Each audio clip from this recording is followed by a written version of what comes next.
जय हिंद मित्रांनो, एक्झाम जागर या एज्युकेशन यूट्यूब प्लॅटफॉर्मवर तुम्हा सर्वांचं पुन्हा एकदा स्वागत आहे. मित्रांनो, या आधीच्या सत्रामध्ये तुमच्यासाठीचा प्रश्न होता, गोड्या पाण्यातील मत्स्य आणि अन्य जलचर प्राण्यांच्या उत्पादनात कोणता देश अव्वल ठरला आहे? या प्रश्नाचं योग्य उत्तर आहे पर्याय क्रमांक 1, म्हणजेच गोड्या पाण्यातील मत्स्य आणि अन्य जलचर प्राण्यांच्या उत्पादनात आपला भारत हा अव्वल ठरलेला आहे. भारताचा या गोड्या पाण्यातील मत्स्य आणि अन्य जलचर प्राण्याच्या जागतिक उत्पादनात 16.7% इतका हिस्सा होता. भारताद्वारे 2022 मध्ये एकूण 18,90,000 टन मत्स्य आणि जलचर प्राण्यांचे उत्पादन हे गोड्या पाण्यातून झालेलं आहे. भारतानंतर दुसऱ्या क्रमांकावर कोणता देश आहे? तर बांगलादेश यामध्ये दुसऱ्या क्रमांकावर आहे, तर चीन या तिसऱ्या स्थानावर आहे. आजच्या सत्राचा पहिला प्रश्न पहा. नेल्सन मंडेला जीवन गौरव पुरस्कार मिळवणारे पहिले भारतीय कोण ठरले आहेत? तर आता या नेल्सन मंडेला जीवन गौरव पुरस्काराने विनोद गनात्रा यांना सन्मानित करण्यात आलेला आहे. विनोद गनात्रा यांना हा पुरस्कार त्यांच्या बालचित्रपटातील अतुलनीय योगदानासाठी देण्यात आला असून या पुरस्काराचं वितरण 7व्या नेल्सन मंडेला बालचित्रपट महोत्सवात करण्यात आला आहे. विनोद गनात्रा हे प्रख्यात बालचित्रपट निर्माते आहेत. त्यांच्याविषयी माहिती नोट करून घ्या. विनोद गनात्रा 1982 पासून चित्रपट आणि दूरदर्शन निर्मितीमध्ये सक्रिय आहेत. त्यांनी जवळपास 400 माहितीपट आणि न्यूज रीलचे संपादन आणि दिग्दर्शन केलेलं आहे.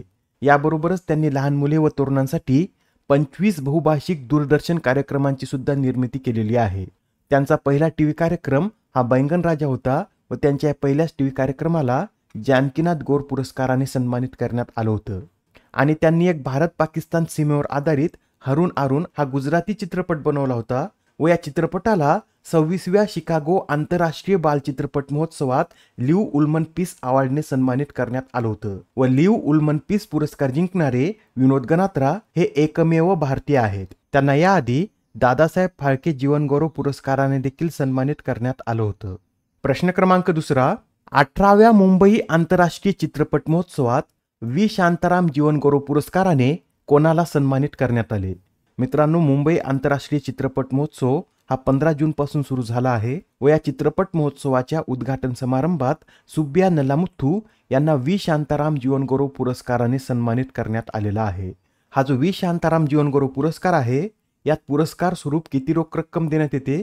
तर यामध्ये 10 लाख रुपये देण्यात येतात. बरं, आता जी सुब्बिया नल्लामुथू आहेत यांच्याविषयीचे 2-4 पॉईंट नोट करून घ्या. सुब्बिया नल्लामुथू हे एक प्रसिद्ध वन्यजीव चित्रपट निर्माते आहेत. कोण आहेत ते? तर ते एक वन्यजीव चित्रपट निर्माते आहेत व भारतात 4K रिझोल्युशन तंत्रज्ञानाचा वापर वन्यजीव चित्रीकरणासाठी करणाऱ्या पहिल्या चित्रपटकारांपैकी ते एक आहेत.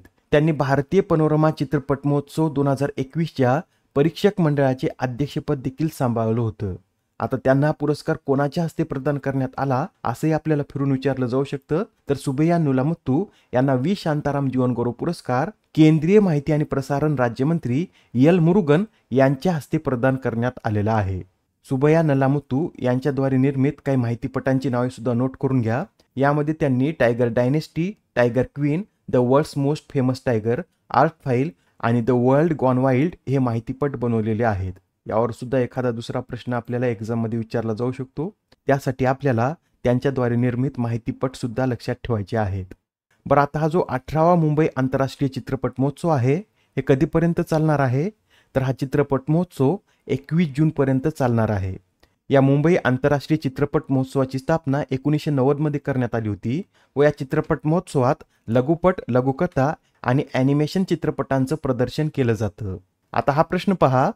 QSच्या बेस्ट स्टुडंट सिटी रँकिंग 2025 नुसार कोणते शहर हे विद्यार्थ्यांसाठी जगातील दुसऱ्या क्रमांकाचे सर्वात परवडणारे शहर ठरले आहे?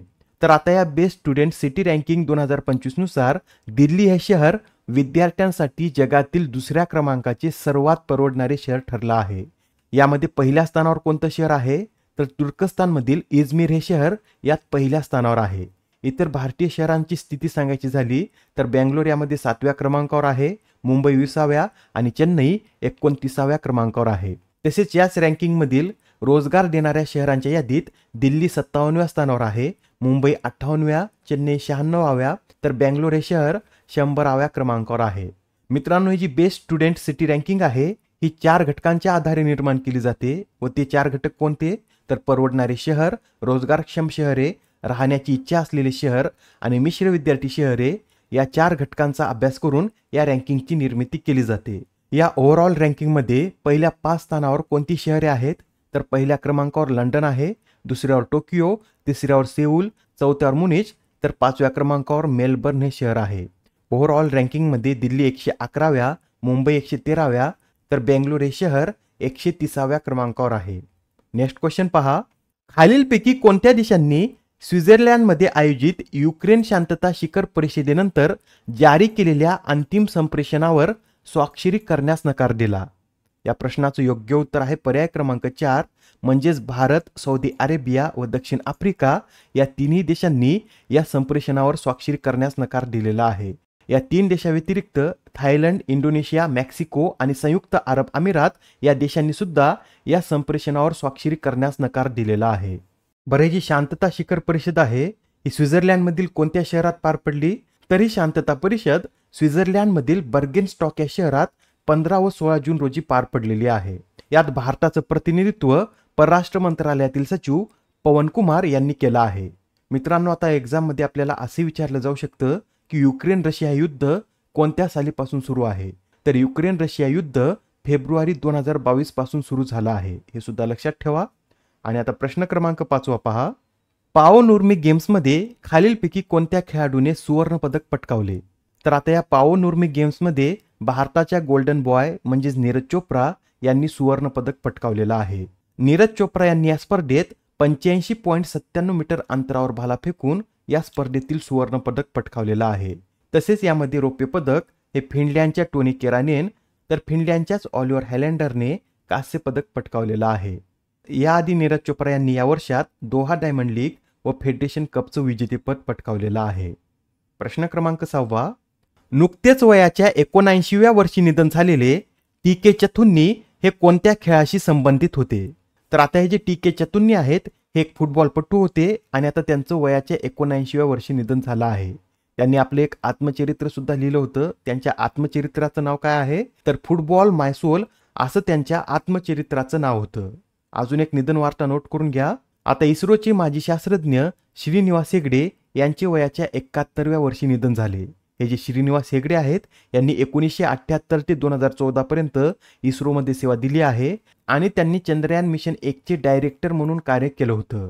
बरं, भारताने चंद्रयान 1 कधी लॉन्च केलं हे तुम्हाला कमेंटमध्ये सांगायचं आहे. प्रश्न क्रमांक 7. भारतीय लष्करात दाखल होणाऱ्या पहिल्या स्वदेशी बनावटीच्या सबमशीन गनचे नाव काय आहे? तर ही जी पहिली स्वदेशी बनावटीची सबमशीन गन आहे याला अस्मी असं नाव देण्यात आलं आहे. हे जे अस्मी नाव आहे हे अस्मिताचं शॉर्ट फॉर्म आहे. लक्षात ठेवा, भारतातील पहिल्या स्वदेशी बनावटीच्या सबमशीन गनला अस्मी असं नाव देण्यात आलं आहे व या सबमशीन गनचं डिझाईन हे भारतीय लष्कराच्या सहकार्याने DRDOची पुण्यामधील प्रयोगशाळा आर्मेंट रिसर्च अँड डेव्हलपमेंट एस्टॅब्लिशमेंटने केला आहे व या गनची निर्मिती हैदराबाद येथील लोकेश मशीन लिमिटेड कंपनीद्वारे करण्यात येत आहे. या अस्मीचं एकूण वजन किती आहे? तर 2.4 किलो इतकं या अस्मीचं वजन आहे. प्रश्न क्रमांक 8. अलीकडेच प्रकाशित ईडी फाइंड्स अ होम या पुस्तकाच्या लेखिका कोण आहेत? हे एक लहान मुलांसाठीचं पुस्तक असून या पुस्तकाच्या लेखिका या अभिनेत्री आलिया भट आहेत. कोणी लिहिलं आहे? तर आलिया भट यांनी ईडी फाइंड्स अ होम हे पुस्तक लिहिलं आहे. मित्रांनो, याआधी सुद्धा काही पुस्तके प्रकाशित करण्यात आली आहेत, ती सुद्धा आपण एकदा रिवाइज करून घेऊया. तर पहा, अल्पना किलावाला यांचं a fly on the RBI wall हे पुस्तक प्रकाशित झालं. आर अश्विन यांचं I have the streets a Kutti cricket story हे आत्मचरित्र प्रकाशित झालं असून या आत्मचरित्राचे सहलेखक कोण आहेत? तर सिद्धार्थ मोंगा हे या आत्मचरित्राचे सहलेखक आहेत. मणिशंकर अय्यर यांचं the Rajiv I knew, Bill Gates यांचं सोर्स कोड माय बिगिनिंग्स हे 2025 मध्ये प्रकाशित होणार आहे.